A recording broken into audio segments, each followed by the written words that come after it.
ও মা, আমার ব্যাগ গুছিয়ে ফেলেছো? এই তো ব্যাগ গুছিয়ে ফেলেছি।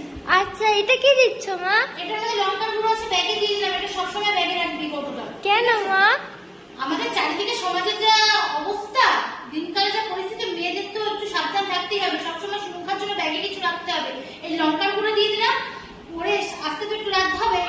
যদি কিনা দেখিস কেউ কোনো রকম বদমাইশি করতে গেছে, কেউ কোনো রকম অন্যরকম আচরণ করছে, এটা তার চোখে ছুঁড়ে মারবি, সে জ্বলে পুড়ে যাবে। তুই সুস্থ স্বাভাবিকভাবে ভালোভাবে বাড়ি ফিরে আসবি, ঠিক আছে? ঠিক আছে। স্বাভাবিকভাবে আসবি, খুব সাবধানে চলে আসবি বাড়িতে। হ্যাঁ, তুমি কি আমাকে দিতে যাবে? না না, আমি তোকে দিতে যাবো না। তুই একাই যাবি। কেন তোকে দিতে যাবো? নিজের লড়াই নিজের করতে হবে, নিজেকে সাবধানে চলতে হবে। তুই একাই আসবি, নিজের সুরক্ষা নিজে ঠিকভাবে রেখে তুই একাই আসবি। আমি যাবো একটু সামনের ক্লাবে।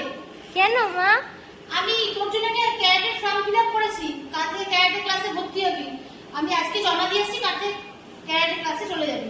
কেন মা, আমি যে নাচ শিখি। নাচ শিখতে হবে না। নাচ শিখে কি হবে? আমাদের চারিদিকে দিনকালে যা পরিস্থিতি, নাচ পরে শিখবি।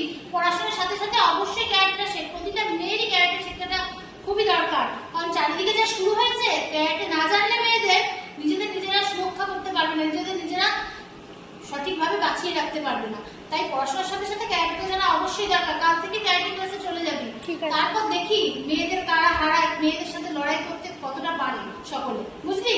ঠিক আছে। ঠিক আছে, সাবধানে চলে আসিস, কেমন?